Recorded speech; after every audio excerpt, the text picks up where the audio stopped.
Welcome to house to heart. இன்றைக்கி நம்ம சேனலில் ஒரு குக்கிங் வீடியோ தான் பார்க்க போகிறோம்.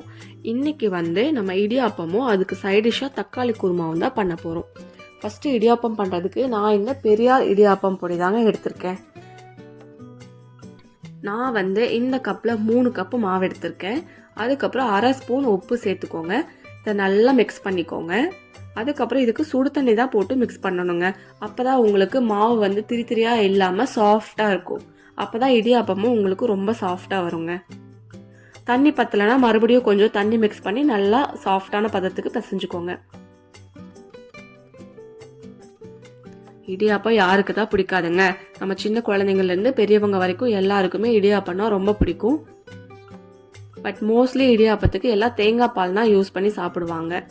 இந்த மாதிரி தக்காளி குருமா ஒரு டைம் செஞ்சு பாருங்க, ரொம்ப டேஸ்டாக இருக்குங்க. இந்த இடியாப்பத்துக்கும் தக்காளி குருமாக்கும் ரொம்ப அல்டிமேட்டாக இருக்கும்.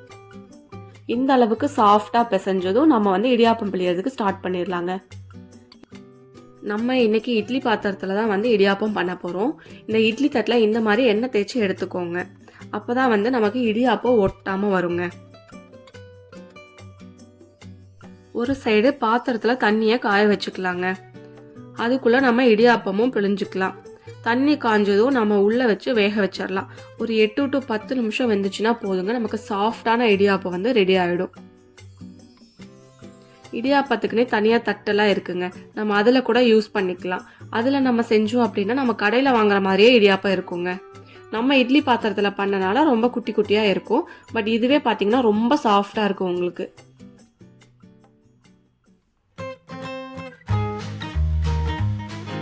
அவ்வளோதாங்க, நமக்கு 10 நிமிஷம் ஆயிடுச்சு. வெந்ததும் நம்ம இதை வெளியே எடுத்து வச்சுட்டு ஒரு ஃபோர்க்கோ இல்லைனா ஒரு ஸ்பூன் மாதிரி வச்சு இதை நம்ம எடுத்துக்கலாங்க. ஏன்னா நம்ம ஆயில் தேய்ச்சிருக்கனால நமக்கு ஈஸியாக வந்துடும். அதை எடுத்து ஒரு ஹாட் பாக்ஸில் போட்டு வச்சுக்கலாங்க. ஒரு 2 to 3 hours ஆனாலும் உங்களுக்கு இந்த இடியாப்பம் சாஃப்டாகவே இருக்குங்க. அவ்வளோதாங்க, நம்ம இடியாப்பம் ரெடி. நெக்ஸ்ட் தக்காளி குருமா எப்படி பண்ணுறதுன்னு பார்க்கலாம். இந்த தக்காளி குருமா பண்ணுறதுக்கு மீடியம் சைஸ் வெங்காயம் 2, தக்காளி 3 எடுத்திருக்கேன். தேங்காய் கொஞ்சம், ஒரு பட்டை, 3 கிராம்பு, 3 ஏலக்காய் எடுத்திருக்கேங்க. ஒரு கடாயில் எண்ணெய் சூடானதும் அதில் நம்ம கட் பண்ணி வச்சிருக்க வெங்காயத்தை சேர்த்துக்கலாம்.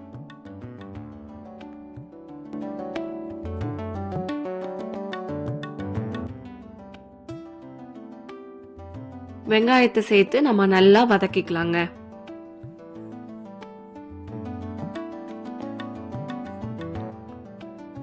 வெங்காயம் லைட்டாக ப்ரௌன் கலர் ஆனதும் நம்ம எடுத்து வச்சிருக்க பட்டை, கிராம்பு, ஏலக்காய் இது 3ஐயும் சேர்த்து மிக்ஸ் பண்ணிக்கலாங்க. இது கூடவே நம்ம 1 ஸ்பூன் சோம்பும் சேர்த்துக்கலாம்.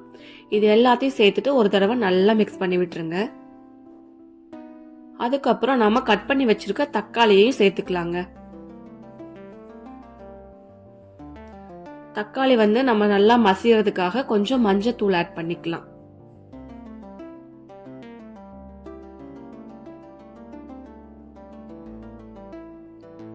கூடவே பார்த்தீங்கன்னா ஒரு 4-5 முந்திரி பருப்பு ஆட் பண்ணிக்கோங்க.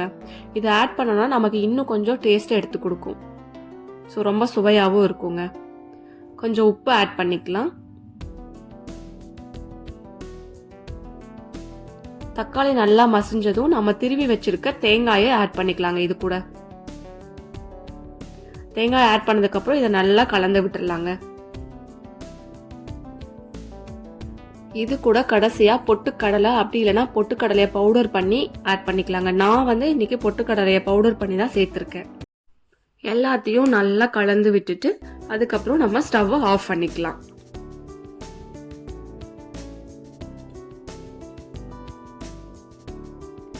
நல்லா ஆறுனதும் அதை ஒரு மிக்சர் ஜாரில் போட்டு நல்லா அரைச்சி எடுத்துக்கலாங்க.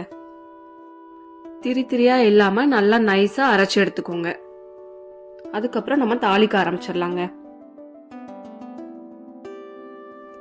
ஒரு கடாயில் எண்ணெய் ஊற்றிட்டு எண்ணெய் காஞ்சதும் அதில் கொஞ்சம் கடுகு, கொஞ்சம் உளுந்த பருப்பு ஆட் பண்ணிக்கோங்க.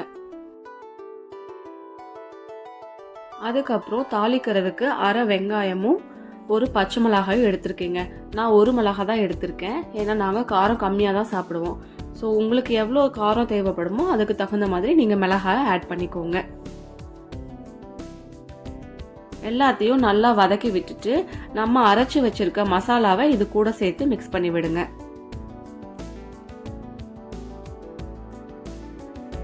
இது நல்லா மிக்ஸ் பண்ணிட்டு இந்த ரா ஸ்மெல் போனதும் 1 கப் அளவு தண்ணி சேர்த்துக்கணும். இந்த குருமா ரொம்ப கெட்டியா இல்லாம இருந்தாதான் நல்லா இருக்குங்க. ஸோ இதுல 1 கப் அளவு தண்ணி சேர்த்துட்டு தேவையான அளவு உப்பும் போட்டு நல்லா மிக்ஸ் பண்ணி விட்டுருங்க.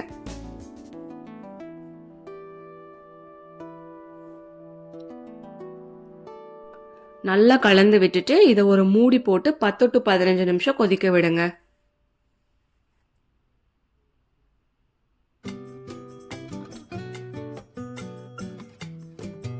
அவ்வளோதாங்க. இந்த மாதிரி கொதிச்சதும் நம்ம கொத்தமல்லி தூவி இறக்கிடலாங்க. சுட சுட தக்காளி குருமா ரெடி. இதை நீங்க இடியாப்பத்து கூட வச்சு சாப்பிடும்போது சும்மா அப்படி இருக்குங்க. அல்டிமேட்டா இருக்கும். நம்ம எவ்வளோ சாப்பிட்றேன்னே தெரியாதுங்க. அந்த அளவுக்கு சாப்பிட்டுட்டே இருக்கலாம். இதை நீங்க இட்லி தோசைக்கு கூட யூஸ் பண்ணிக்கலாங்க. அதுவும் ரொம்ப நல்லா இருக்கும். இந்த ரெசிபி உங்க வீட்லயும் செஞ்சு பார்த்துட்டு எப்படி இருக்குன்னு கமெண்ட்ல சொல்லுங்க. இந்த வீடியோ உங்களுக்கு பிடிச்சிருந்துச்சுன்னா மறக்காம நம்ம சேனலை லைக் பண்ணுங்க, சப்ஸ்கிரைப் பண்ணுங்க. சரிங்க, நம்ம நெக்ஸ்ட் வீடியோல பார்க்கலாம்.